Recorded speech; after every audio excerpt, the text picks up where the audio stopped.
Hey everybody, it's Gina from Auntie Gina's Cucina. Tonight I am making lamb and potatoes, but a quick and easy way. I got a leg of lamb, which I cleaned and cut into nice bite-sized cubes. I first salted it, okay? And I'm gonna throw it in the oven. I'm gonna put foil over it, and the oven is preheating at 350. I'm gonna put this in for about 20 minutes so all those funky juices or smells or whatever you wanna call it are out. So I'm gonna foil this, I'll put it in the oven and I'll show you what it looks like when it's done and what else I'm gonna put in it. All right, everybody, it's been about 20 minutes. You see all that? That takes out the gamey taste. So, I actually have another tray behind me because my kids really like this. I have 5 pounds of cubed potatoes, okay?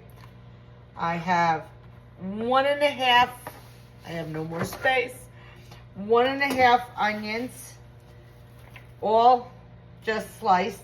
Do you ever slice an onion and it kind of falls apart on you as you're cutting it?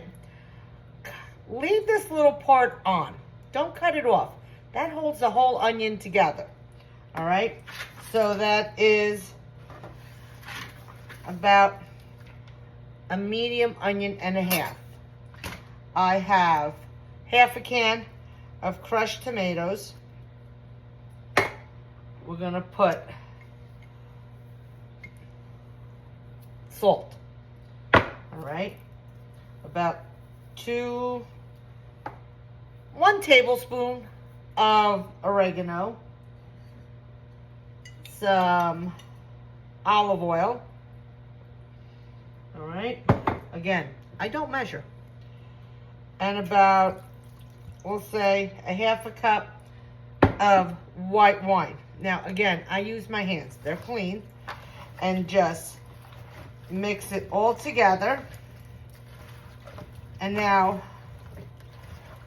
I'm going to divide it up between both pans.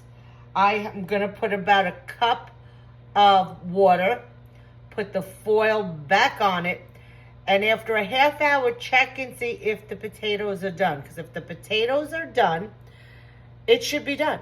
Just keep an eye on. I'll show you what they look like when they're done. Hey everybody. All right, it was about an hour, but look at this. Look how delicious that looks. The meat is underneath with all the juices, and it smells amazing. I hope your family loves it as much as mine do. See you next time. Bye.